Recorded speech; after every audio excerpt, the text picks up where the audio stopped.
Man, that sunset is gorgeous. Grill, patio, sunset. Hard to get better than that. Unless you're browsing Carvana's inventory while you soak it all in. Oh, burger time.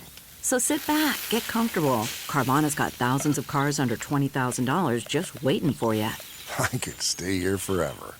Carvana, where car buying meets comfort, meets convenience. Download the app or visit Carvana.com today. The comfort of your favorite seat is now your comfy car selling command center, thanks to Carvana. It doesn't get any better than this. Your favorite seat's the best spot in the house. Make it even better by entering your license plate or VIN and getting a real offer in minutes. There really is no place like home. And speaking of home, Carvana will pick up your car from yours after you finalize your offer. Visit Carvana.com or download the app and sell your car from your comfy place.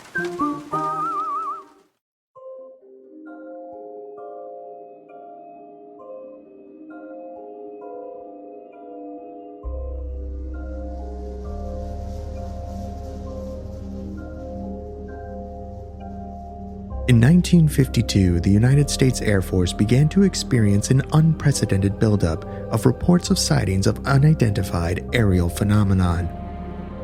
Project Blue Book had been tasked to investigate these sightings, which included events like the Washington Flap. These sightings had become such a large concern that the Director of Central Intelligence, General Walter Bedell Smith, issued a memo voicing his worries these events could be seen as some kind of psychological warfare and perhaps begin widespread panic. The year prior, even before Project Blue Book had been formed, the U.S. Air Force had already begun investigating these occurrences and collecting interviews with witnesses. One of the earliest cases to be investigated was a sighting that happened in a town in northeast Texas. Over a period of several days, witnesses reported strange luminous objects that silently passed over their town in close formation at tremendous speeds. This event was closely followed by another, even more fantastic mass sighting just 30 miles east. This case file joined the theorists as they make a mess of Texas in the Lubbock Lights and Levelland UFO cases.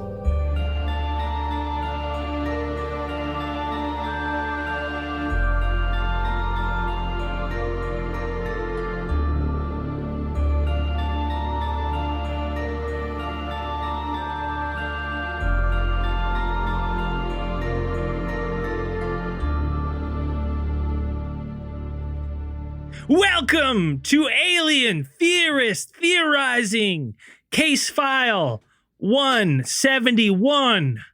Who is in possession of the world's oldest tractor? I'm Braden. I'm Dan. I'm Sal. And I'm Andrew. You know, digging into this one, it's very fascinating.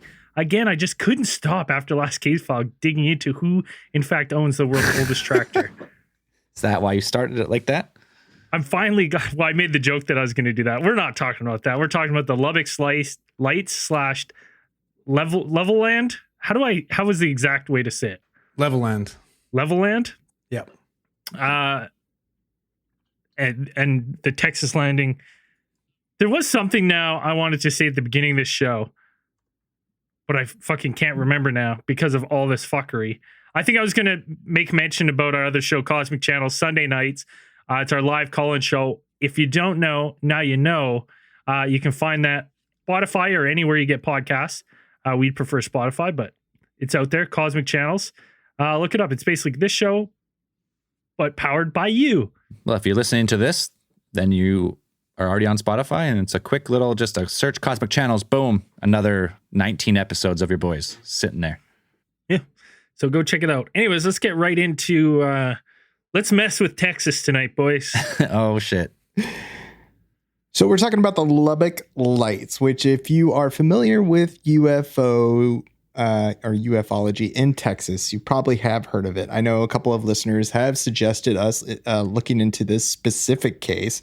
It was an event that took place on August 25th of 1951 in the city of Lubbock, Texas.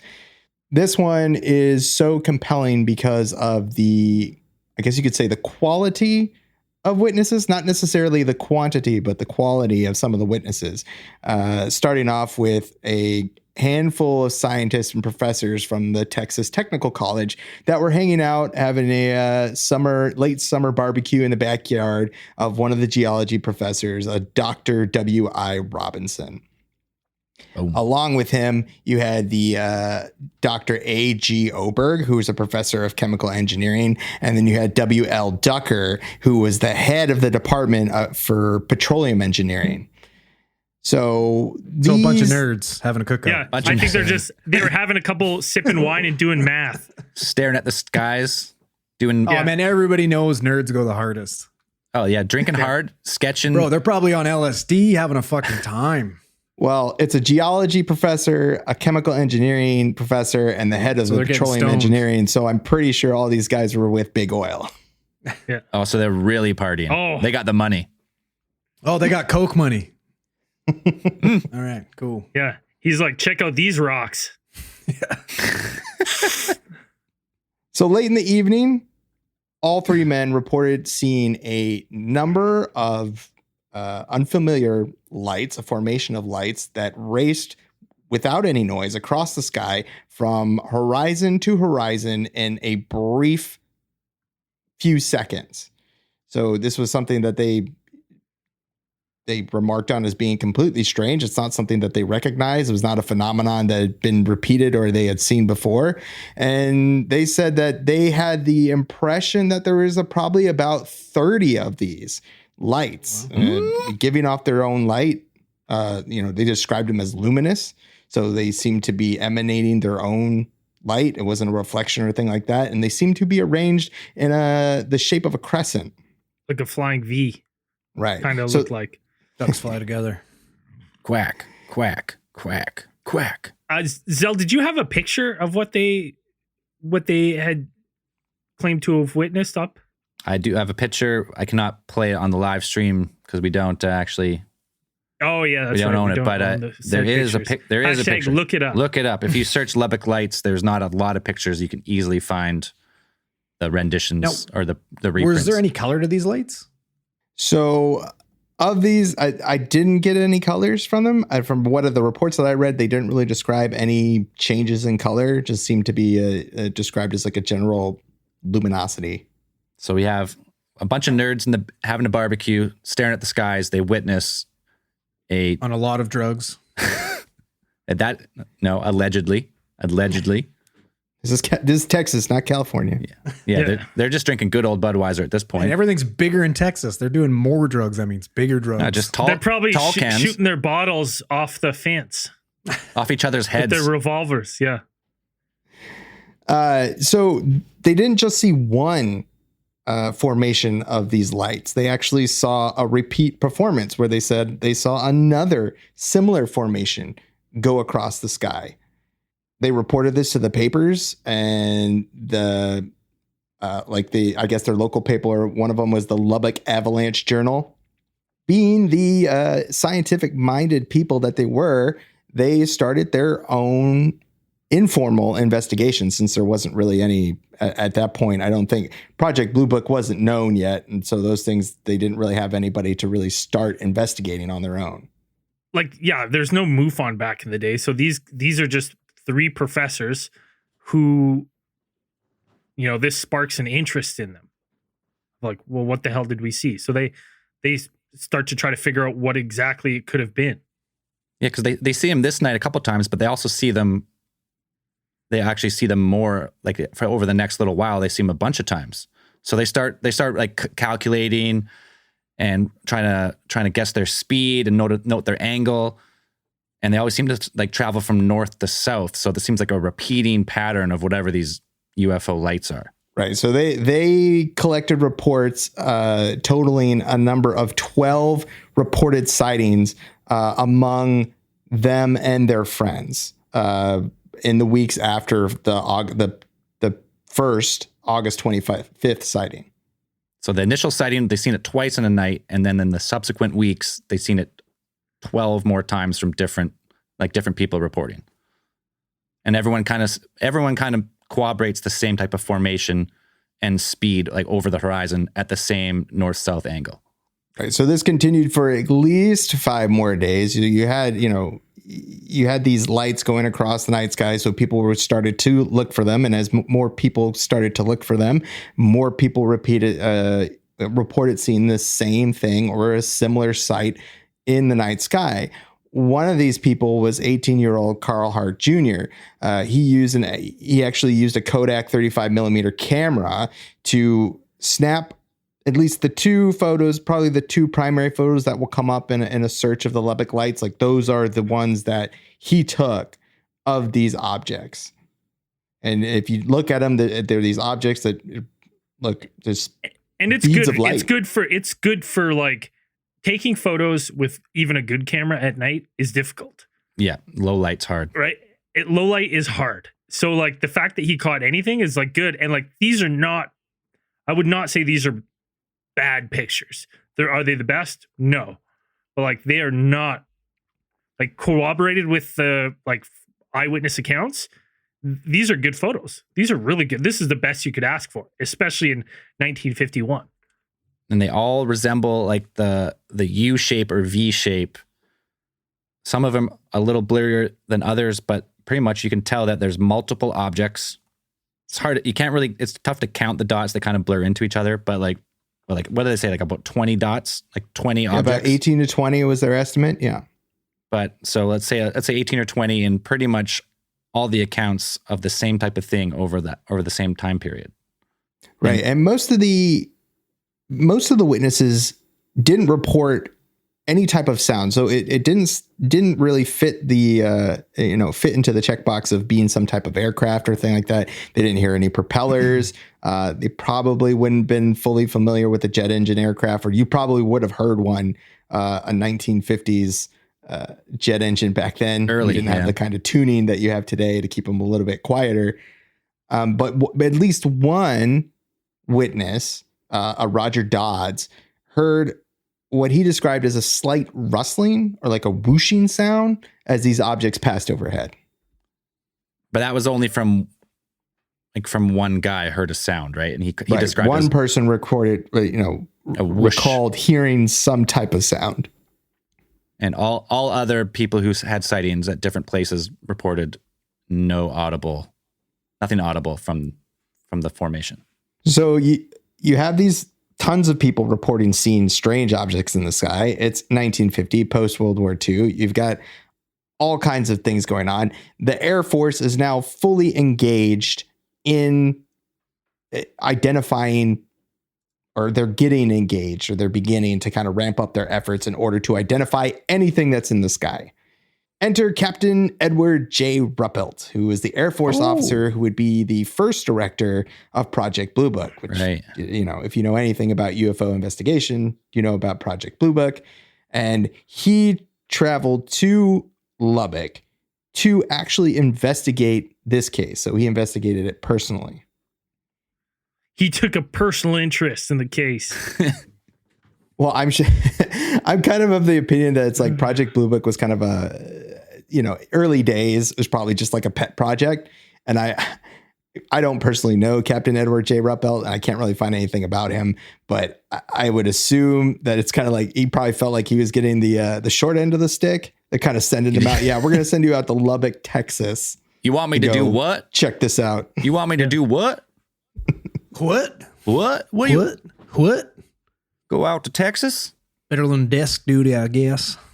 Go. Yeah, because this is before, the early days would have been like, you want me to investigate lights in the sky? Okay.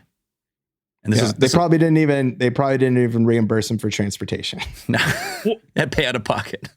And this is a time too, you got to remember, where it's like, lots of people who come forward with UFO stories in this, like in the early days in the 50s and stuff, were ridiculed. Like it was not a lot of people would come forward because, these small towns, people would think you're fucking crazy. Yeah. So throughout Ruppelt's investigation, he does gather together some interviews of witnesses who saw these objects or said that they witnessed these objects over the span of time from which they were seen. and he gets a couple of explanations from both people, and then he kind of offers at the end. He kind of offers their own explanation. So one of the first people one of the people that he interviewed that had seemed to have an explanation was a rancher in Brownfield, Texas, and this rancher claimed to have heard the, in quotations, I quote this, unmistakable call of a plover. One of those tiny birds. I love that because he's go there. He's like, you ever see, sir, you seen anything weird around these parts? And he's like, it's funny you should ask, Captain. And he spits probably some chewing tobacco, ping, hits the thing, and he goes, last night I heard the unmistakable call of the plover. What the fuck? Who says that? Who talks like that? A plover is they're a very common bird, but they're pretty small.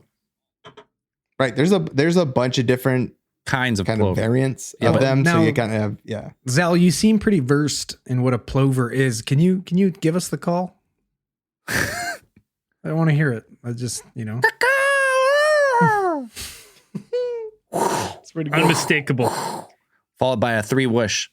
See, this is a part where I was confused in. I saw it in your notes, Dan, and I also saw it in the readings. Is it the rancher who's quoted of saying to the captain that the oily white breasts of the plover could easily reflect city lights? Is that what the farmer is telling the captain? Yeah. that's fucking... I mean, that's in the report. I'm sure that he heard the sound of a plover. So well, now I am just a humble farmer, but if you want my 2 cents, there was the unmistakable call of the plover, and that could easily, their oily breasts could account for reflection of city lights. If you ask me, I tell you what. I'll tell you what. And the captain's like, this is gold. I'm writing this all down. Well, his job's done. He's like, yeah, perfect, done. Get out of this fucking shithole. Go back. Yeah. Present this paperwork. Bingo, bango, bongo. Yeah. Dunzo. But did this farmer mention anything about this? Like, how fast can they fly? Like, from horizon to horizon in a handful of seconds? I'll tell you what, those birds are mighty fast. With their slick, oily breasts, they just glide right through the sky. We call them the southern peregrine falcon, the second fastest bird in North America. Where's that accent went south? Yeah, I don't know what happened to it, but it kind of went southern. I don't know. My Texas is not very good. So he also interviewed a T.E. Snyder, who was a resident of Lubbock, on Route 3 in the area, and he reported that he had saw something, or he described seeing the sighting, the objects that people had described seeing, and he believes that it was definitely ducks. I seen them. Yeah, he doesn't ducks. I seen them. I seen them. He doesn't go into describing go ahead and accounting for the speed. So like you said before, he doesn't really go into detail or explain how these objects could move so quickly, or these ducks could fly at near what seems like near supersonic speed to cover from horizon to horizon in such a short amount of time. They obviously have Launchpad McQuack piloting whatever they're flying. They're fucking flying, man. Well, at least with the duck explanation, they are flying in a V.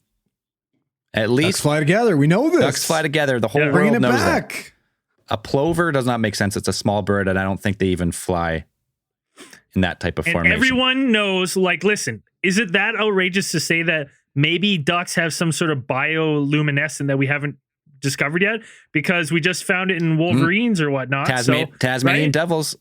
Tasmanian devils, right? So maybe in certain climates, they just get supersonic speed and unbelievable like brightness. So they absorb the sunlight in the day. Well, you know what their deal is? They know on the other side of the horizon, they got an old lady sitting there with a paper bag full of fucking breadcrumbs. And like, we gotta go, boys. Yeah. We gotta fucking go. So a certain type of duck can absorb sunlight, giving it supersonic flight power and a bioluminescent glow from the underbelly. Listen, we know that ducks, first of all, we know the ducks can be fucking millionaires. We know the ducks can fight crime. We know that they can play hockey. What's to say they can't fucking fly supersonic speeds across the There's sky? a good argument to be made that ducks may be the most versatile animal on the planet. I All right, make the argument. We just made it. Andrew It's just just made the it for fact me. that Zell is willing to paint ducks in a good light like that is enough for me. We know it. He's a hater. They're a beautiful, beautiful animal. Can they fly from horizon to horizon in a few seconds? No. I mean, to be honest, the fact that he would even listen to these stories and be like, well, that solves that. He just shows how interested he is in his job. He's like, yeah. Cool. That works for me. Thanks, man. Yeah, some guy said it was ducks. Done. So he did manage to interview a couple of game wardens and, asking about the nature of plovers and could this phenomenon have been chalked up to a flock of them flying at night, perhaps reflected in the lights of one of the nearby drive-in theaters in the evening. Could that have possibly been an explanation? The game wardens that he seemed to interview came to the conclusion that the plovers that would be native to the area normally never fly in flocks larger than 3. Can't consider that even a flock. Right. And so, I mean, I looked up pictures or I looked up videos of plovers like moving in flocks. And the only ones I could really find are the beach plovers. Like you can find them on on the Gulf Coast of Texas. And those ones fly in large flocks, but they move in Like clumps. similar to the big swarm of birds, not the single formation V, but they kind of fly in the big kind of fluid giant flock. So, the game wardens, people who would be familiar with this type of animal, said that there's a very small chance that's what it was, or that you could use the plovers to explain it.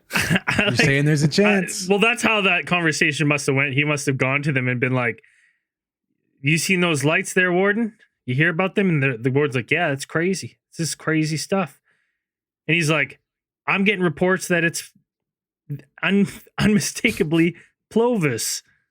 And the warden's like, "No, Nah. that's impossible." He's like, "Ducks? Nah. No, it's impossible." He's like, "Is there a chance it's birds?" He's like, "Probably not." Probably not, eh? Yeah. You're saying there's a chance. Takes everything. Interesting. And then he writes it down. Think about the reflection that the amount of sure, if you're flying by the drive-in big screen and the bird is low enough to the light, you might you'll see the reflection off the bird. But as soon as that bird goes up a couple hundred meters, let alone from horizon to horizon, there's no way what are you reflecting? What kind of light source is reflecting back? In Canada, we have a shitload of birds. We have fucking all sorts of waterfowl, the fucking fabled Canadian goose, all those. And I have never looked up at night and been like, "Oh shit, that's bright. Those geese are reflecting the city lights." No. Holy, look at those babies move. And in Kelowna, usually in colder places of Canada, the geese fly south, but in Kelowna, it doesn't really get cold enough. So they stay around here all year, shitting on everything. And I've never seen them glow in a flying V at night, and they're always around. I've never seen a duck glow, and there's lots of ducks. Yeah. So. Right? There's tons of birds. Seagulls. There's tons of seagulls where I live. I've never seen seagulls glow at dark. Okay, so I think it's pretty easy to say the bird angle. Yeah. Right. Ruppelt even took the pictures, the photos that had been taken of these things. So that the famous photos of the Lubbock lights, and he took those to Dr. J.C. Cross, who is Texas Tech's department. He was the head of the Department of Biology, and he took a look at those photographs. And based on those photographs, he said it definitely, and he's quoted as saying it definitely wasn't caused by birds. Boom. There you go. Not caused by birds. So therefore, these bunch of nerds doing this home research, let's say, they're like the first MUFON here, or got to be some of the first ones. What do they deduce? Is it still unexplained to them, or they're still they didn't really come up with an explanation as far as I can tell. Yeah, I couldn't. No, they were just they just basically gave facts and said we don't know what it is. Right. What facts of their hypothesis and their the test they did or ran. Yeah. or they didn't have enough information. They felt like they didn't have enough information to deduce exactly what they saw, which is a scientific answer, which is a perfect scientific answer, in my opinion, where it's like, we don't have enough information. Yeah. We don't have accurate enough information to make a definite statement on what we saw. Which is interesting because I'm sure there was town folks that were maybe thinking UFO, but these professors, I couldn't read anywhere where they said that. They just said, we don't know. We don't know what it is. But the Air Force comes out in a press conference after being like, it's birds. And then eventually that being basically disproven, the Air Force comes out and says, well, it wasn't birds, but they weren't spaceships. Somewhere between. They weren't spaceships. And I was like, who said spaceships? So, like, I feel like I should know this, but it was what, the late 40s that the UFO craze kind of started? Well, like, when was Roswell? Like 47 was Roswell. 47 Roswell was 47, so late 40s. So yeah, you would think that people would kind of jump to UFO at this point, right? Yeah. People in town. The Air Force comes out and they're like, it wasn't spaceships. We've positively identified the cause of the Lubbock lights, and it's very commonplace, and it's an easily explainable natural phenomenon, says all of our scientists. What scientists? We're going to keep his name secret because he likes his privacy. Right. He lives in the town over. He's like from another town. All right. So like you would know him. You that's guys would all know. good and well then, but what's the anomaly here? What's the scientific evidence? Well, it's just it's a really like it's so stupid that I even have to talk about this because it's so commonplace. It happens all the time, literally, and it's easily explainable. It's just such a like common natural phenomenon. It's what phenomenon? It's so easy to explain. What phenomenon are we talking about? Yeah, well, it's like a common natural phenomenon. Yeah, you said How that. explainable is it? It's easily explainable. By natural phenomenon. So Listen. easy that you haven't explained it yet, though. So No, but I have explained it.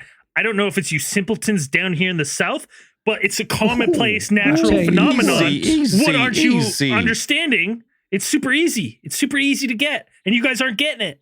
We're more intelligent than you think. So exactly what kind of phenomenon is it? It's easily explainable natural phenomenon.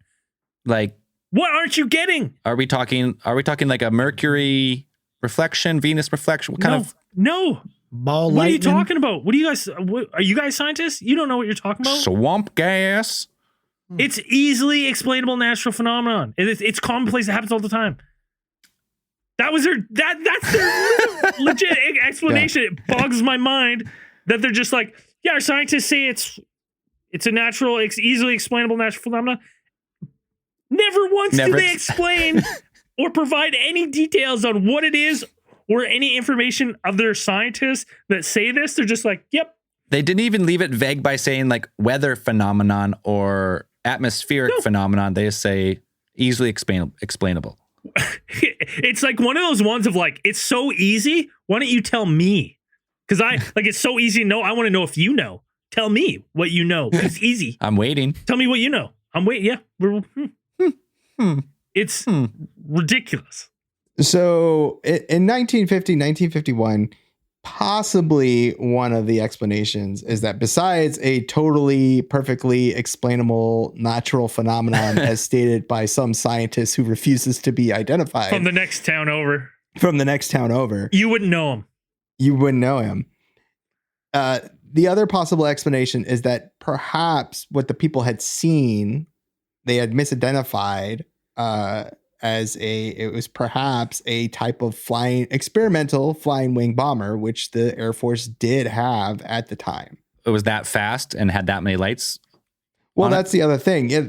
Those are good questions. So it's like, yeah, why, if it was an experimental bomber, why did it have so many lights? Most airplanes, maybe like a C-17 maybe has like 6. That's a really big transport plane. We just talked about it last episode of Cosmic Channels with that fucking cowboy pilot who called in. Most planes have the 3 lights, like the red and green and white on the back. And then bigger planes might have, some in the middle, but they make more of a triangle. But this thing seemed huge. Now, Sure.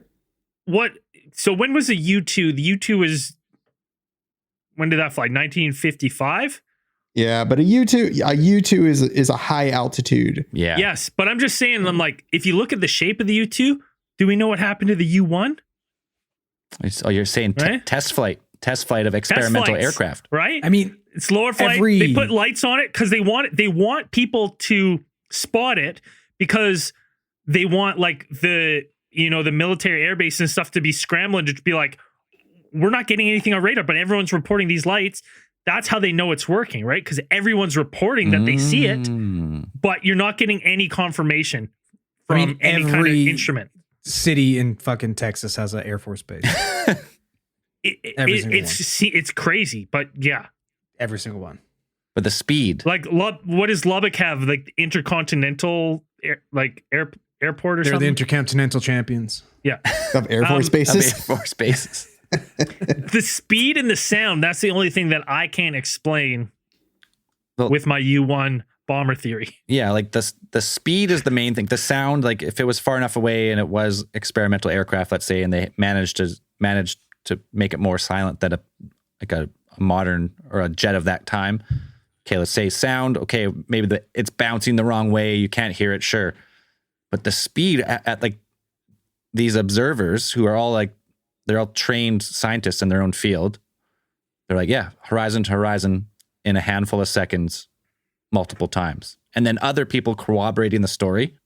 Now, the only thing that I don't like, to me, what matters here is the fact that all of these people are corroborating the story. It's not just a few people. There's a whole bunch of people that explain the exact same thing. The fact that like everything you read, it's like it had credible witnesses, a couple professors. I'm like, yeah, but they weren't like aerospace professors or they weren't professors in the fucking realm of anything that would be. So it's like, to me, I'm like, that doesn't weigh on me that much. That like a fucking geology professor and the petroleum engineer fucking saw lights, but good thing they saw them because they're so educated in petroleum, which has, we know that really ties into any kind of aircraft. I mean, your horizon to horizon in a few seconds, like you don't even need to know math that like, no, nothing can fly that fast. No, but that's corroborated by like a bunch of witnesses. People. Like, I'm just saying, if it was only the three of these guys and they're like, you're like, oh, these are random professors, I wouldn't weight that higher than I would if it was three random people who were like, I see. This thing went horizon to horizon in an instant.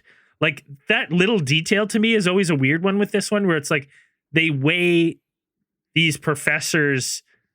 Maybe it's just because they first saw it, but it seems like their account is weighted more. Is worth more than anyone else's. Was corroborated? Was that your word of the day? Because I feel like you've used it about 14 times. Did you know what I meant? Did you know what I mean when I said it? I definitely know what you mean. You definitely made that very. Good. Yeah, Brayden's using the word a day calendar that we got him for Christmas. It's helping. That's what I'm saying. It's really helping. Collaborated. Did you practice it a few times in the mirror before the podcast? Corroborated. Good. Yeah, I mean, on that point, I mean, they are trained in like more of the scientific method. They wouldn't just throw it out as easily as someone in their backfield. Like, I've seen a UFO. They would say they seen it and they would all get together and synced it. And they would probably, just by the nature of their field, not necessarily that they're like, rocket scientists. Yeah, they would confirm or give support to like their but I see what you mean. Theory or finding. Yeah. But if it was just them, it'd be harder to believe the story. But yeah, as so many people have seen it, then I don't know. So Texas, being the big state that it is, a lot of ufologists or UFO experts will tell you that Texas is could be considered a hotbed for UFO activity.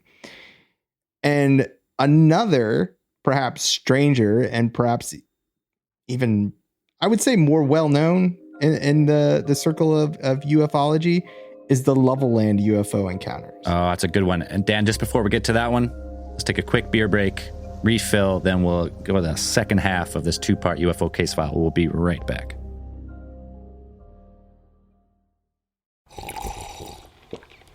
That's not just the sound of that first sip of Morning Joe. It's the sound of someone shopping for a car on Carvana from the comfort of home. That's a good blend. It's time to take it easy, like answering some easy questions to get pre-qualified for a car in minutes. Talk about starting the morning right. Just like customizing your terms so your car fits your budget. Visit Carvana.com or download the app to experience car shopping the way it should be. Convenient, comfortable. The comfort of your favorite seat is now your comfy car selling command center, thanks to Carvana. It doesn't get any better than this. Your favorite seat's the best spot in the house. Make it even better by entering your license plate or VIN and getting a real offer in minutes. There really is no place like home. And speaking of home, Carvana will pick up your car from yours after you finalize your offer. Visit Carvana.com or download the app and sell your car from your comfy place. So now you have the Levelland UFO case. Levelland, Texas is only 30 miles east of Lubbock, Texas. And so this particular UFO case is interesting because it's very similar to Lubbock, where you have a number of witnesses, but instead of having them over a long period of days, you had witnesses over you had over 15 witnesses within a span of a couple hours. So on November 2nd, 1957. Oh, man, that's 1957. That's a good year. Just going to put that out there. It's the last time the Detroit Lions won anything meaningful. That was a fucking good year. Did they win a game? Would they win a game? They won the fucking league championship. And that's before the NFL was a thing. So technically it wasn't a Super Bowl. I thought you were starting a skit or something there. But no, we went right to Lions. Fucking serious. Andrew's just reinforcing that the year 1957 was a time when things that will never ever happen again happen. Dan, you're probably right. It's fucking. It was the year for fantastic events. Yeah. Unfortunately, I wasn't around for it. Okay. You might get yours yet. So, we'll see. I doubt it. I really doubt it. So late in the evening, around 11 p.m., Patrolman AJ Fowler is on desk duty, manning the phones, and he receives his first call of the night of a report of two men citing having a strange occurrence about 4 miles west of Levelland. So the two men were Pedro Salcido and his friend Joe Salas, who were driving in Pedro's pickup, when they saw what they described as a brightly lighted cigar-shaped object moving directly towards them on the road. So as they were driving, just above road height. Yeah, low altitude, not high in the sky, like just above them. And as this object approached them, Pedro said that his car engine began to sputter, began to turn off and on. So he was having engine trouble. Very common fucking theme in a lot of these encounters, isn't it? Yep. Right. Yep. So you have electrical disturbance in his car. The engine begins to sputter. Right after that, the headlights begin to go out, and then the car just rolls to a stop. The engine stops. So here's my question. Do we know, because what are the two things that are going to cause that? Like a dead battery and something's wrong with the fucking alternator, right? Because what I don't understand is because in all these cases, the vehicle normally returns back to function right away, right? Yeah, right away. But Which is weird. I've had tons of alternator issues in old beaters when I used to exclusively drive old shitty cars, and I've fucking never 94 been Cavalier. I've never been driving and just been like, oh no, all my electronics are dying, and then my car just sputters to a stop. There's a point where the electrical stuff will do this, but your car runs on fuel and stuff. So it's I don't understand how it stops everything. And then it goes right back to working. You know what I mean? That's the a strange battery part. doesn't just fucking charge itself. It just fucks the spark plugs, I guess. Well, that's the thing. If it was your alternator, which charges your batteries as you drive, which fires a spark plug. So if the dead battery doesn't work, it would never turn back on. If you're all right? That's what I don't understand. Yeah, the interference must be it just interferes in the actual entire electrical system of these. It's an entire electromagnetic disturbance and everything just can't operate. Excuse me. And then it just, it stutters or it turns off. And then when the disturbance is gone, it allows the electrical system to work again. That's what I think of it. Like it just like interferes with the entire circuit. Like it draws the energy out of it or something. That's how it seems to me. So Saucedo would even go as far to sign an actual statement, describing the object that they see, that he estimated that this object traveling down the road towards him, which seems to have caused complete system battery failure, electrical failure in his vehicle. He said this thing was about 200 feet long from end to end. And as it passed over his truck, he describes the sound as being at least like a blast. Like he heard a type of blast and say that it was at least as like loud as a thunder crack, like a peal of thunder coming from the cigar-shaped craft as it passed over them. But it didn't seem to be going like really fast, right? It was more of just traveling over. They didn't really describe it as going a remarkable speed or anything like that. Just passed overhead. Right.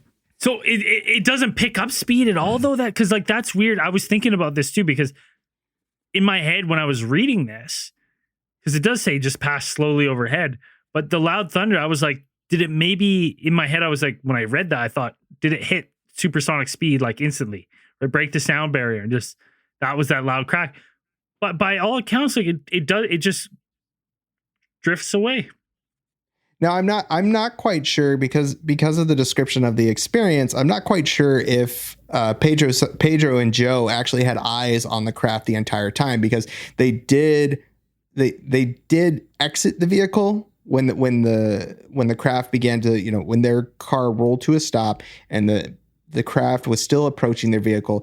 They said that they pretty much ducked out, GTFO, and then dove into a ditch on the side of the road thinking something was going to happen.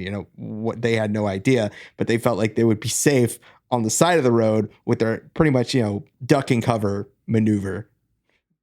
I mean, your car's not starting. There's no point sitting in it. Get the fuck out of there, man. I dig it. That's exactly what I do. 200-foot object flying at you. That would be the biggest plane. Like how, like at the time, what was the biggest plane? Like, was it even close to that? Probably 200 feet. 19. Like that's before we're getting to jumbo jets and stuff, right? That's probably like was it B-17 Super Fortress? Like maybe, like I think probably. And that'd be probably just as wide as it was long, like with the wings. And this seems to be 200 feet. All not even a B-17. There's not the B-17. Is it the B-19 would probably be the biggest? Yeah, I have no idea. I'm just spitballing here. I'm just trying to think. B-19 probably. Super Fortress, yeah. The biggest airplane is the Strato launch. It weighs 226,000 kilograms, and it's 73 meters long, which is 239 feet. That's modern, though. That's the largest aircraft in the world right now. Right today. now. That's what I mean. Right now. This is 200 feet, cigar-shaped in 57. 57? Well, okay, let's bring it back to this, though. But, we can... Howard Hughes H-4 Hercules had a length of 66 meters and a wingspan of 97 meters, but it only flew for 26 seconds. It never really took... It just got off the ground and they had to land it right away. It didn't really get up into any altitude. It was controllable. No. I mean... And so this wasn't that high in the ground, up in the air. So I guess they kind of would have been able to have a good estimate of the actual size. Like it wasn't, you know what I mean? Because I know when things are really fucking high in the sky, it's really hard to estimate the size of it. Right. So this is at night, and they said it was illuminated, so it seemed to be getting off in its own light. So I will say that the wingspan of the B-19, the Super Fortress, is 212 feet. I will say that. And that was fine at this time. time. And which would be like, if we're talking just the wings, that would be cigar shaped, would it not? Probably. It could be. I'm not sure if they didn't describe the lights as being like separated, because if it is an aircraft, you wouldn't have just like a straight line of lights. Right. It'd be the wing. So they didn't describe it as being a set of lights. It was just illuminated object.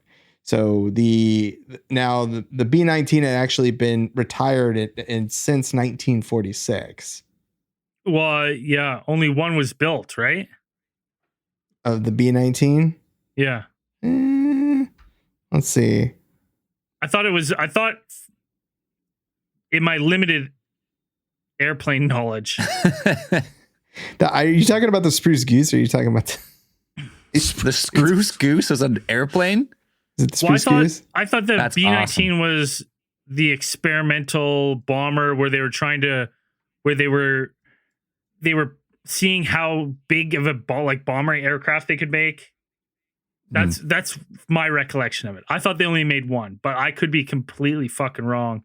I'm just basing off of a coworker who talks about this shit all day, every day. And I've absorbed some of the information third hand. Just a huge plane nut.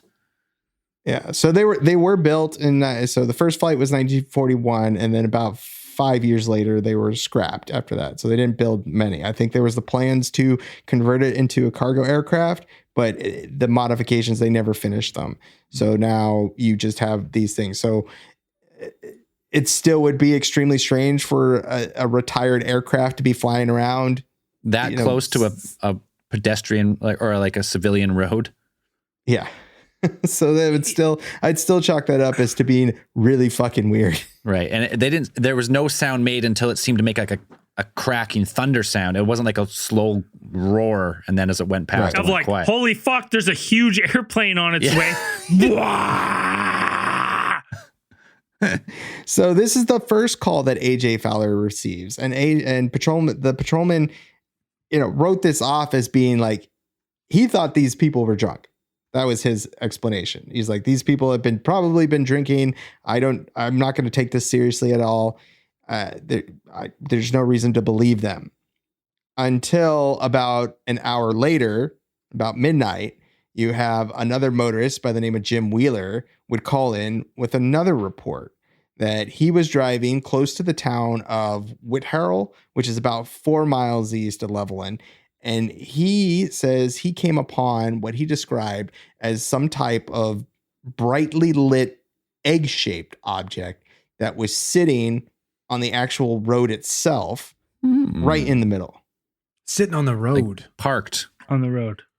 Interesting, because He's out for a beer run. So, well, you'd think though, like if it's parked on the road, which would be the ideal landing spot for like, what I mean, like a man-made craft, a large, a craft. man-made craft. You know what I mean? Well, just any it's a nice straight runway, I'd assume, because these are flat lands. I'd imagine these fucking stretches of land or these stretches of road are super flat and straight. Yeah, but planes never land on a road unless there's emergency. Well, maybe there was though. Maybe. It's a weird one for me too, because I'm like, okay, well, that would make sense if you had some sort of airplane that needed a runway to take off and land. But if this is some sort of let's say it's some sort of helicopter or, vertical lift propulsion, you don't have to land. You can land anywhere you fucking want, anywhere that's flat. The road, you don't necessarily have to land on the road. Well, that's what makes me think that it's potentially like a man-made fucking mode of transportation. But what's this one look like? An egg. Yeah, this is an egg. That's what he described, an Right, egg-shaped thing. So I don't know. Back then, perhaps you would have like very round-looking helicopters at that point. They weren't the kind of sleek ones that we see today. So maybe it was something like that. But Mr. Wheeler had the almost exact same experience with his vehicle that Saucedo had, where his car engine stopped and his headlights also failed. Stripped of power. Oh, I mean, it's pretty easily explainable, I think. What's that? Well, it's 1957. Yep. Batman's been around since 1939. Uses a little EMP gun. Kills the fucking power. Bingo, bango, bongo. This fucking thing you're seeing, it's Batwing. Batwing. There you go. Fucking problem solved. How big was this egg-shaped craft, did he say? Was it 200 feet, the same as the one they saw flying overhead, or was it smaller?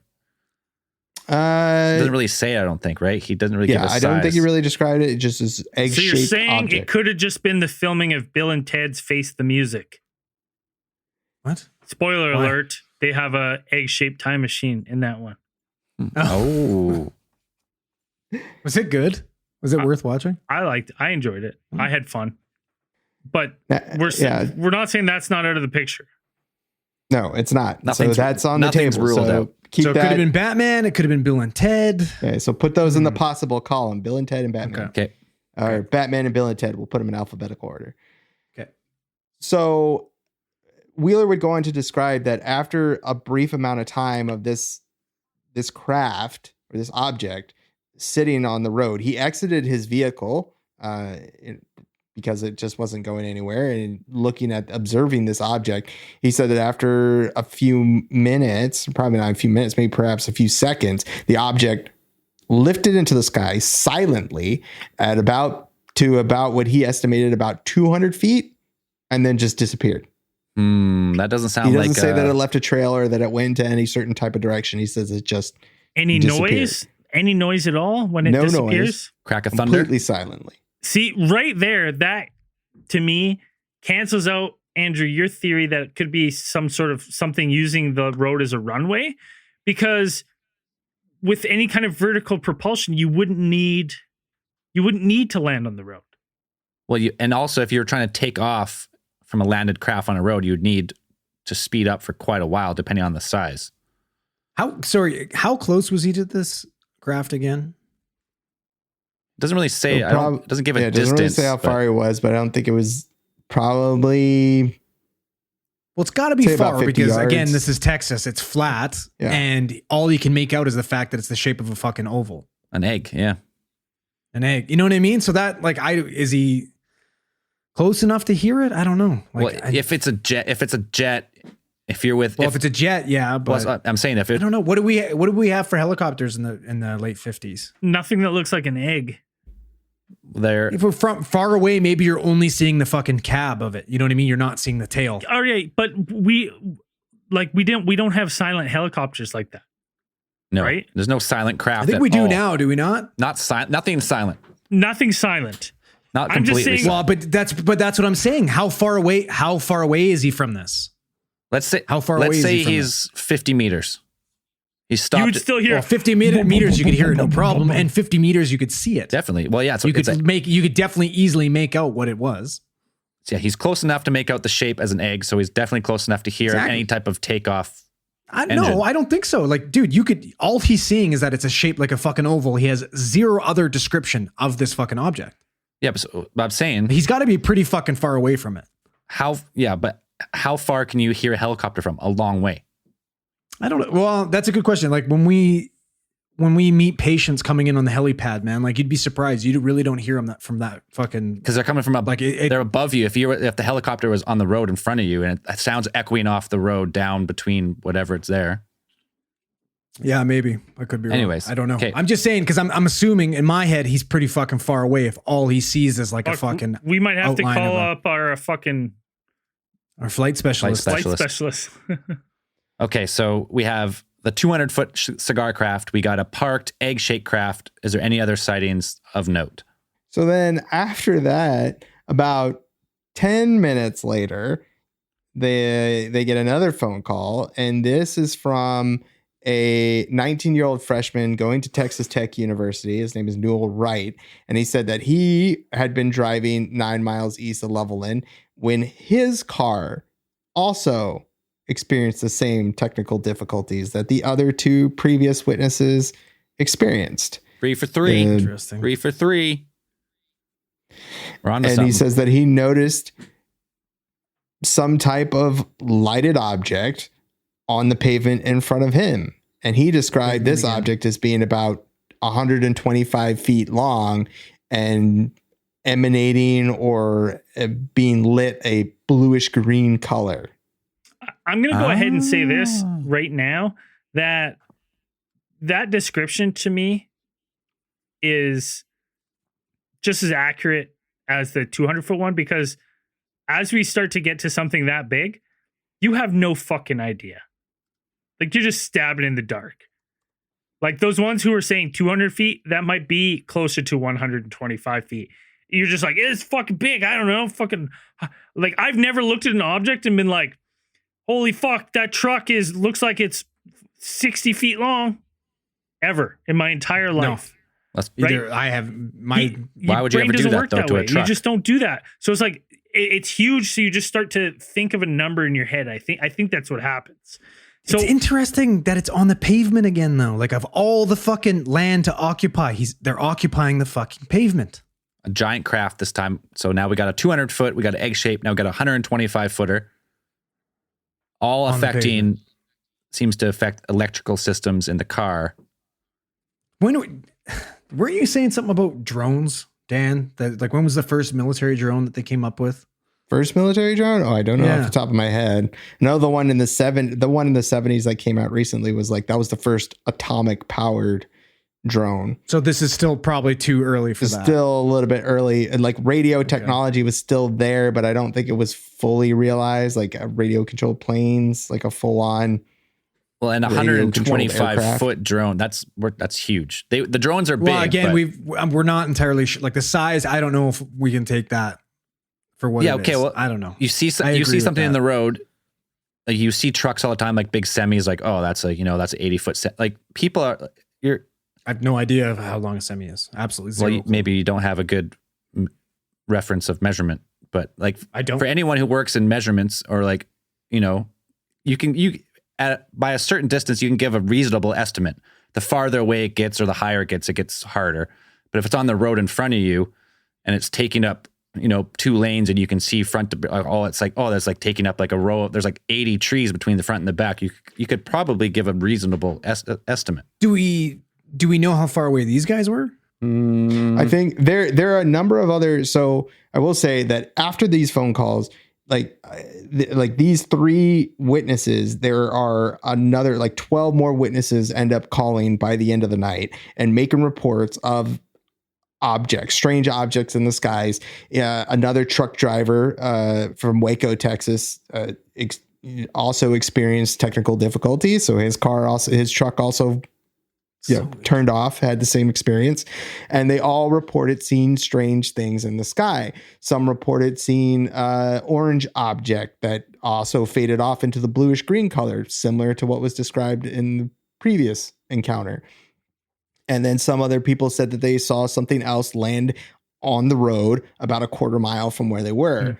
And then you would have even another about 1:30 a.m. in Sheriff Weir Clem and his deputy actually called the patrolman, A.G. Fowler, and said that they saw this UFO as well. So we got tons of different sightings from different people at different times throughout the night. And it's startling them enough that like they're calling the authorities. And not to mention that like if you look at like the age range and the type of people, it's like there's no way these people are connected. Like these are individual. I believe that these are individual sightings. And there would be no way that these people are all in this together. No.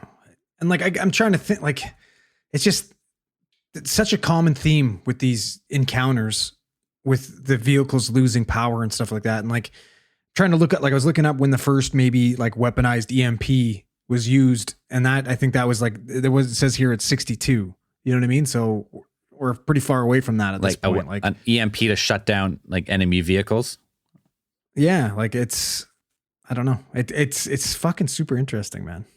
It's a cool one. Like my brain the whole time we talk about this kind of shit, it just spins because I want to be like, no, there's got to be a logical explanation for this. But So you would have, and it's extremely strange with all of the phone calls. They estimated that whatever this thing was, this craft or occurrence, atmospheric disturbance, whatever it was in the area of Levelland, Texas, like in the surrounding area, because most of the sightings are localized within a small area. And they thought it had probably been around the area for about 2.5 hours. So this thing was either flying, touching down, taking up into the sky. Most of the people who saw it or were fortunate enough to see it lift off from the ground said that it would, it took off into the sky and then it just disappeared. Whether or not it just, perhaps whatever the craft was, just turned off its lights and then disappeared. maybe that's a thing that could possibly be an explanation, or whether this craft, if it were an alien craft and perhaps it engaged its, cloaking technology or its interdimensional shifting engine and just disappeared, who really knows? It is, but Andrea hits it on the head. It's really fucking weird that all the people had similar. I find the accounts of their vehicles stopping. I found the multiple accounts, within a short span of time in that area, like their cars turning on and off. Like I found that disturbing a bit. This is the first case file we've talked about where that's happened multiple times, right? I think. We've had it. Yeah, multiple times. We've talked about the others where it's like isolated incidents. Yeah. Yeah, that's what I mean. Like this has been widespread. Like how with 3-4 different accounts of this happening in this one story. Yep. Right. Like that's within what, 2 hours you were saying? 2.5 hours, two and a half hours perhaps. Like, that's fucking weird. Now, Kate, how about this, right? Because it does seem weird that this is landing on roads. You're right. I do believe that's a weird coincidence that all these people keep seeing it on roads, and then it keeps fucking up everyone's like electronics. I wonder if maybe, we talked about them recovering a crash craft at Roswell. What if this is them piloting said craft and trying it out? Oh, like this is the recovered tech that they're piloting? So these are humans operating some sort of craft from outside this world. And the only reason I jumped to that is because of, one, that press release saying that we have crafts of not of Earth origin. Dan, I know that you've got something to say about that, but still waiting for the recant. It's interesting to me that it's very similar. And like the landing on the road, like if you were worried about this thing and you weren't, like, say you're shaky on it, or it's like you're like, fuck, this is the only one we have flying right now, you would be utmost careful with it. So like landing on the road might make sense because you're like, I don't want the ground to be too soft and to sink a leg in. Well, and it's probably well lit too, right? Yeah. Like the road's probably well lit. Here's my question though. Do you think this, whatever it's causing, this potential EMP or whatever the fuck it is, do you think that's like a side effect of this vehicle, or do you think it's like it's weaponized? Like that's what I don't understand. I think it's a side effect of the vehicle. Okay. I don't think it's weaponized where it's like, hey, shoot these guys with the fucking. I think whatever this is manipulating time and space and gravity in a way we don't understand, that it just, everything around it just doesn't work like how it's supposed to. Whether it's like, so like time's freezing, vehicles are fucking maybe time's freezing. Yeah. Right. Because I mean, like, you don't see, other than these vehicles losing power, you don't see anything malicious or anything from, you know what I mean? Like there's no reason to make these vehicles lose power. Nobody's getting abducted that we know of. Well, and that's the thing. You have so many hallmarks of abduction cases with sans abduction. Yep. Right. Which makes sense to what you're saying then, that maybe they're test piloting this. Like, right. Like maybe it's the military. We talked about like they have fucking Air Force bases everywhere there.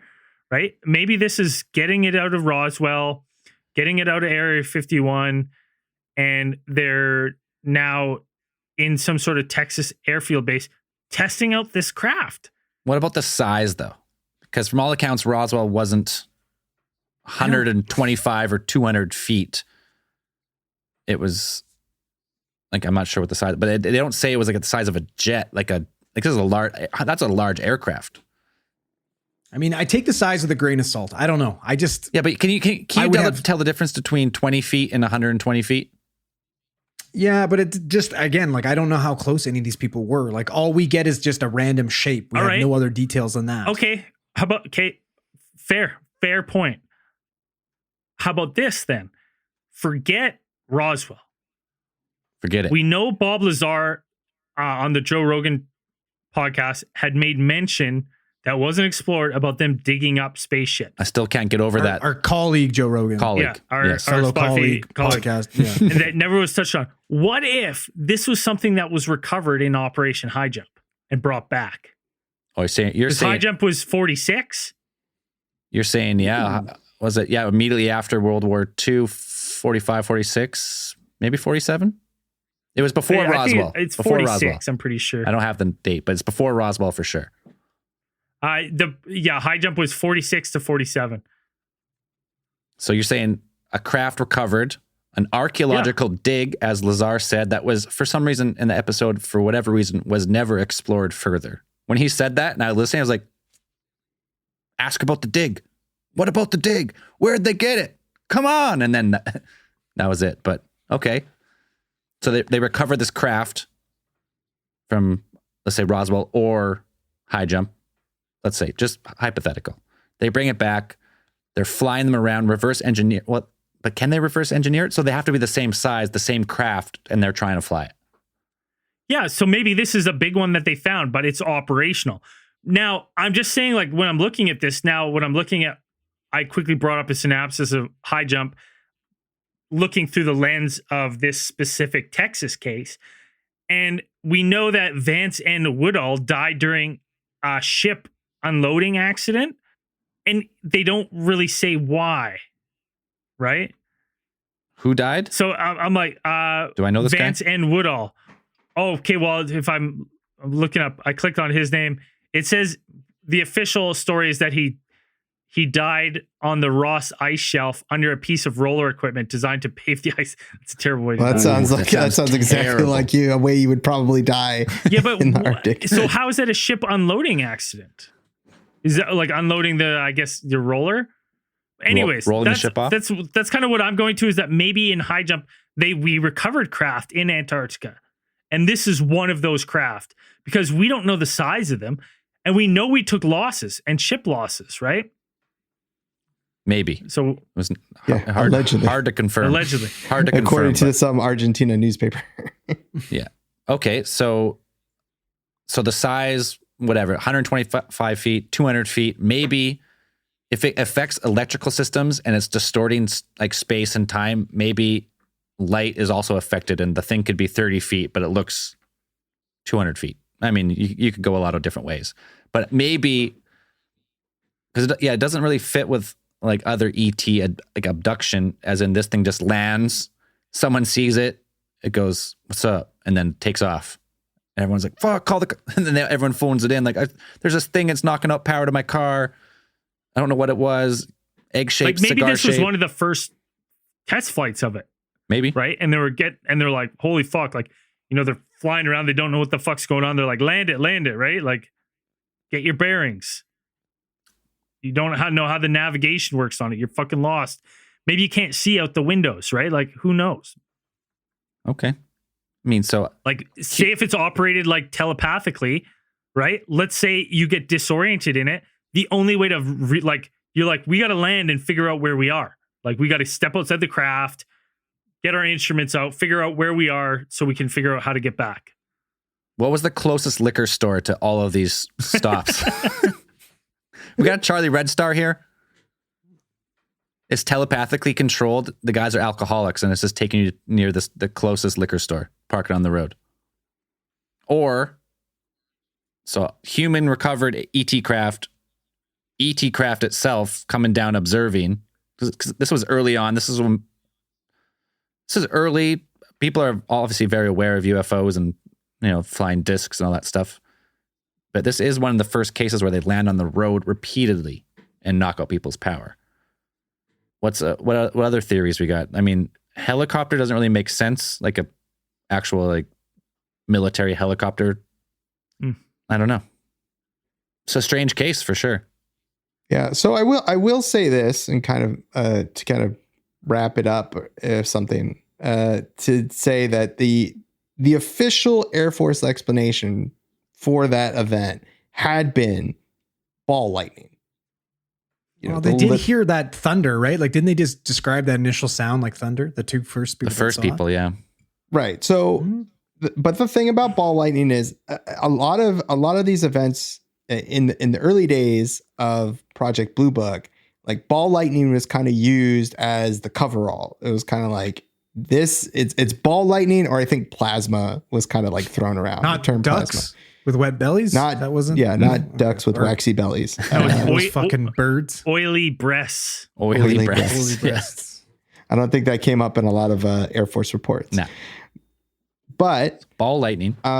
later on, Hynek and his his colleagues who worked in Project Blue Book would go back and revisit some of these cases, and they would say how they felt that using ball lightning and plasma to kind of explain some of these events was not exactly, they shouldn't have done that, because you're using one unexplained, really, not very well understood phenomenon to explain another unknown phenomenon. And not, it's unexplained back then. It's still unexplained 50 years later. They still don't Right. really know exactly what it is. Yeah, Hynek and some of his colleagues would go on to even testify or to make statements in front of a committee of the U.S. Congress, on Project Blue Book, on unidentified flying objects. And they would go and mention Levelland specifically as one of those cases of the 5% of the, hundreds of cases that they had formally investigated. They would say that at least this one is one that they could genuinely say was unexplainable. They don't know, 100% don't know what happened. I don't know. I love both of these cases. Are some of the better UFO ones we've done in a while. I love them. Yeah. Really good ones.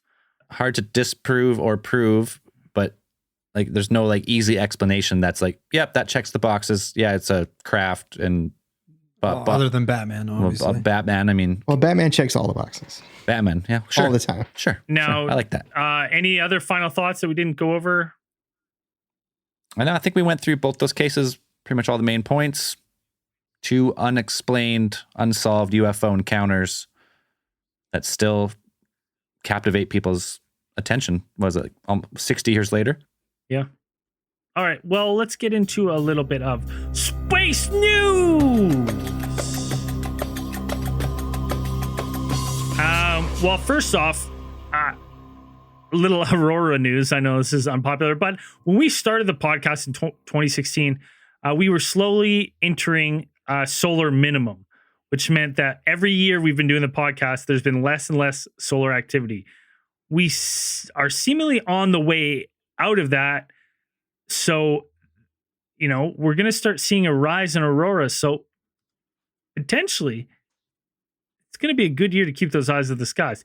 We don't know for sure yet, but if the trend's going to continue the way it is and the way it has over the past decade, you can kind of see the wave pattern in the sun that we are looking for probably a majority of the year with solar activity. So only time will tell how 2021 will be. But if you're above the how low does it go usually? It's not usually lower than 49 or 50th parallel. If you're above that, chances are good. If you're below that, sometimes you do get them lower, but they're very rare depending on atmospheric refraction and all the other crazy shit. There's tons of different sites you can sign up for aurora alerts. If you're in the zone where they rarely happen, still sign up, because when they do happen in your area, you're going to know if there's a good chance of you seeing it. Usually, depending where you are, it hits the news if it's going to be a good one. And if you've never seen them, it is mind-boggling watching them. Yeah, it's crazy. It's something else. No wonder there's the First Nations people of Canada and like the Arctic base a lot of gods and stuff off of the Arctic dance. Because when you watch them, if you see, I've only seen a couple really good ones, because in Kelowna and at Big White, you don't get many per year. But when you catch a good one and it dances for half an hour, you just stare there in awe, just jaw open. It's bananas. We also got some footage, the first look at all these mind-blowing photos of the asteroid pieces retrieved from the asteroid Ryugu.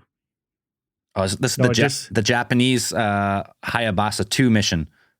Yes. That beat NASA. I think we fucked that up earlier. These guys were actually the first people to scoop something off an asteroid. And yeah. Then they named him after the bad guy from Death Note. Really? Yes.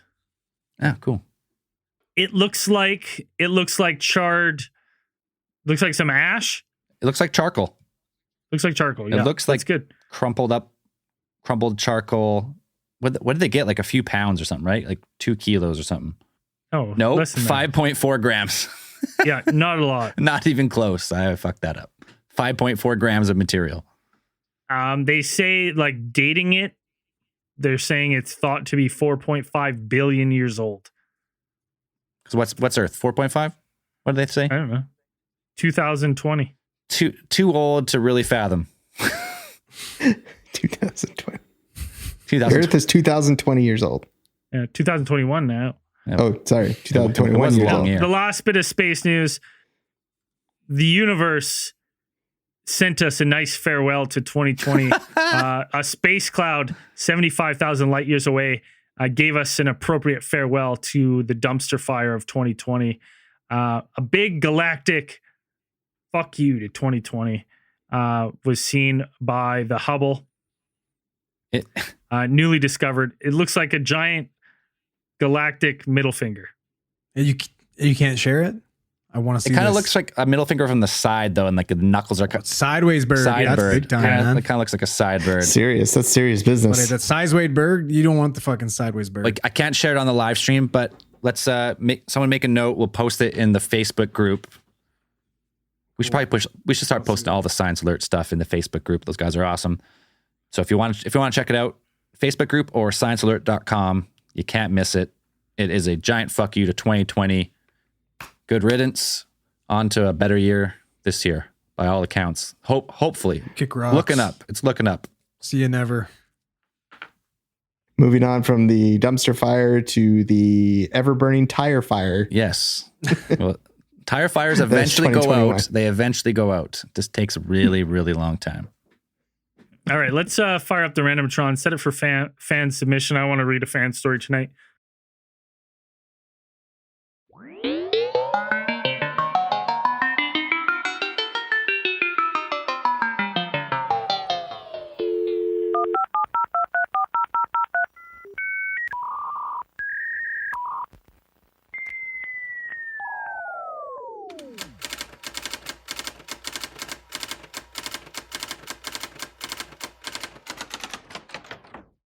Now, if you have a submission, you want your story read on air, send it to alientheorists@gmail.com. Or if you want to tell us your story live, you can call us Sundays on our show, Cosmic Channels, and tell us your stories live. 1-833-703-0424 is the number for that show. It's 6:30 p.m. Pacific Standard Time every Sunday. Check it out. But here is the story. I don't know if I can use the name, so I'm going to say TF. TF. So this is the first one that I remember. When I was 24, I'm 30 now. I used to stay at a friend's house a few weeks at a time with her husband, and her daughter, who was about 5 or 6 months old at the time. They had a roommate, and he had 2 little boys between the ages of 3 and 6. It was a 3-bedroom house. My friend, her husband, and the baby slept in one room. The 2 boys had a room with a double bed that they shared, and their roommate had the third. When the boys would stay with their mom, that was when I would stay there and help with the baby while my friend's husband was either at work or playing video games. A little dig at the husband there. Yep. At this time, they had only lived in the house for a few months, and they had already told me about some paranormal experiences they had. I don't remember the specifics, but I do remember them telling me that the last people to live in the house were a woman, her 2-year-old son, and her boyfriend. They told me that the boyfriend had drowned the boy in the bathtub, and he died in the house. No. Whoa. Oh, Whoa. don't live there. Hey, easy. That's a recipe for paranormal activation, man. I had spent maybe a week there before I had my own experience. It's not a particularly exciting story. I feel like everybody wants to hear about actual sightings and shit, but those people have no idea how incredibly rare and special those experiences are. Anyways. Or terrifying. So one night when the boys were with their mom and the roommate was out getting drunk with his Marine buddies, I was getting ready to go to bed. I'm an insomniac, so it takes me hours to fall asleep, no matter how tired I am. So I believe it was about 2 or 3 in the morning. when I finally settled into bed in the boys' room, which was at the very end of the hall. The room next to it was the roommate's room, which was empty, as I said, because he was out. Everybody else in the house had gone to bed hours ago, and I was just laying there thinking when I heard something coming from the other end of the hall. The door was closed, but I could hear what sounded like footsteps at the end of the hall. At first, I thought maybe my friend got up and was coming down the hall to talk to me. But as the steps got closer, I realized they were really light steps and really close together. The only way I could describe them is like the footsteps of a toddler, kind of off balance, and one right after the other, really close together. It definitely sounded like somebody with short legs. Anyways, the steps kept getting closer and closer until I could hear them right outside the door. And then they continued. I heard these little footsteps come all the way up and stop right next to where I was laying in bed. And then silence after that. I got this overwhelming feeling in my gut like I was going to cry, and it was really weird. Then eventually I just fell asleep. How? Yeah, I don't. Okay. The next day, my friend's husband tried to tell me it was the mice that they had been trying to deal with since they moved in.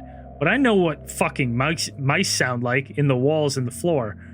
There was another experience of a door opening and closing without a draft or anybody touching it when it was shut tight, but that's even more boring. As for sleep paralysis demons and shadow figures, I've had sleep paralysis many times in my life, but there have only been a few times when I actually saw something. The first time I saw something was when I was staying at my boyfriend's house. He lives in the basement of his grandparents' house. His grandfather built the house and died in it.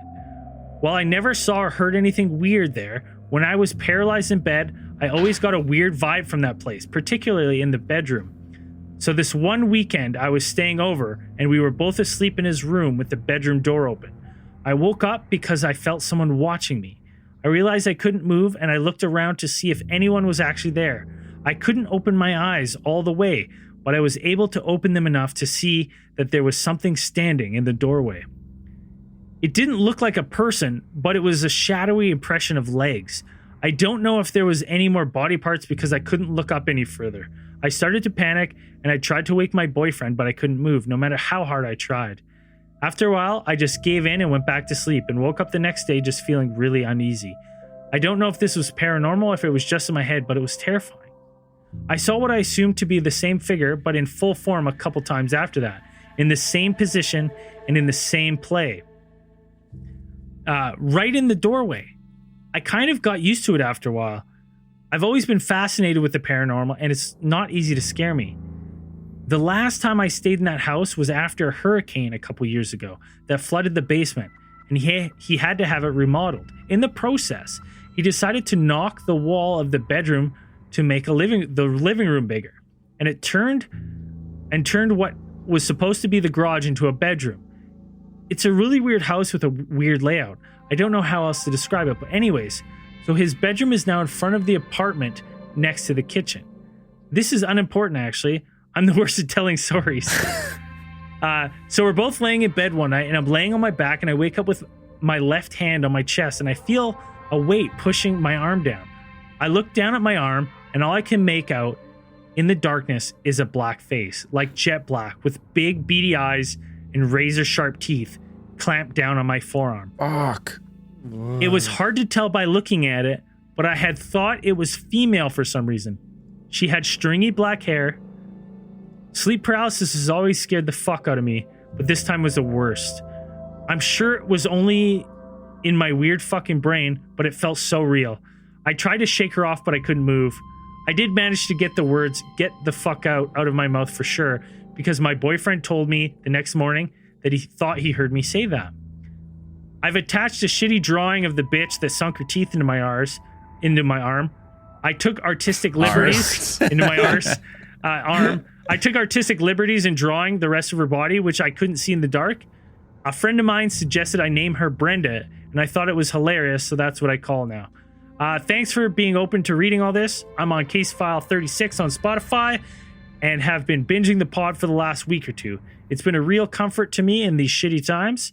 I'm in the US. I don't know how I've just discovered you all. Happy holiday season from TF. And if you zoom in on me, this is the drawing. Oh, Brenda. Brenda's fucked. Brenda is fucking scary, man. So she is exactly how to describe: long, lanky, dark figure, stringy black hair, beady Why she white gotta be eyes, smiling? and Why she gotta be fucking smiling? Yeah, a it's full mouth of teeth. Don't smile, Brenda. Don't like that. Fucking creepy. Did she say anything about any marks that were left on her forearm? No, she didn't. TF, That'd be interesting. Let us know. let us know. Message us. Anything? Ghost feelings? Anyways, Great. That's a Weird cool one. story. That's ugh. Fuck Brenda. Fuck I don't want Brenda. to see Brenda. Never Brenda would be again. getting a big old uppercut from me. I don't want to see that bitch. Yeah. Nope. Scary. Oh wait, we got a theory of the week. I got one. I'm gonna bring it up right now. Is it the painting? Yeah. It's a painting that was posted by did she put it on? Monroe. Last name's Monroe. I'm pretty sure. I didn't. I put it in the group. It's just go scroll up in the group. I'll find it. Monroe. Is Israel Monroe? Sounds right. I'll tell you. It's in. I put it in the group. Painted a So picture. it's Israel Monroe. Israel Monroe Yes. painted a picture. It's just an awesome picture. It says, "Believe in yourself." It's an alien. Or no, it says, "Just believe in yourself" with an alien and a UFO. Really well done. I actually Sticking his reached tongue out and out. I'm buying it for the studio. I thought it's perfect. So Israel Monroe, Theorite of the Week. It's amazing. You can check it out on our Facebook group. We'll probably post it to Instagram as well. It's awesome. The amount of artists on Discord and on our Facebook page who are way better artists and everything than us is unbelievable. Our fans are way cooler Way than cooler. us. We've already established that. Yeah, it's more of a reason to get on Discord because you can network yourself with way fucking us. cooler people. All right. If you're not supporting us on Patreon already, you can find the link in the podcast description or head to patreon.com/Alien Theorist Podcast for a bonus content, after hours, early access, a whole bunch of other goodies. This week's Patreon yeah. supporters: Maggie Baker, Andy Riddicks. A huge round of applause for Izzy, who went up from a $3 to the top tier legend. A yearly pledge from Andrew. Is that you? You're supporting the pod? Fuck no. Fuck no. It's like, I hate this thing. Mr. Nice Guy. Emily Owen. Brandy Fleming. Probably the greatest name ever to come across. This or Patreon is $5 pledge by Zell is by far the best. I swear I didn't do that on my own. Yearly pledge. definitely doing from- it. You're supporting the podcast. I'm supporting the Plus, podcast with our own money. Yearly pledge from Harry Balzania, Blake Stein, and Francisco Guzman Terran. Thank you very much for supporting the show. We appreciate it. Woo! And as we always say at the end of these things, keep those eyes on the skies.